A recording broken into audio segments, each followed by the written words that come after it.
ಮಂಗಳವಾರದಲ್ಲಿ ಮಂಗಳ ಪೂಜೆಗೆ ಬಾರಮ್ಮ. ಮಂಗಳವಾರದಲ್ಲಿ ಮಂಗಳ ಪೂಜೆಗೆ ಬಾರಮ್ಮ. ಶುಕ್ರವಾರದ ಪೂಜೆಗೆ ಒಲಿದು ಶುಭವನ್ನು ನೀಡಮ್ಮ. ಶ್ರೀ ಚೌಡೇಶ್ವರಿಯಮ್ಮ.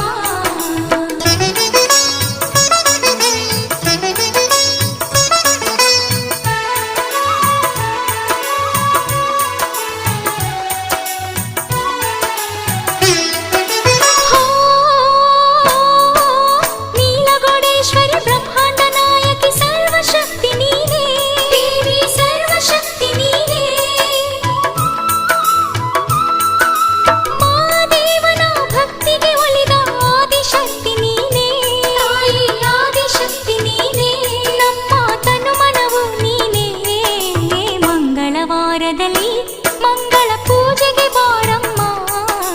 ಮಂಗಳವಾರದಲ್ಲಿ ಮಂಗಳ ಪೂಜೆಗೆ ಬಾರಮ್ಮ. ಶ್ರೀ ಚೌಡೇಶ್ವರಿಯಮ್ಮ.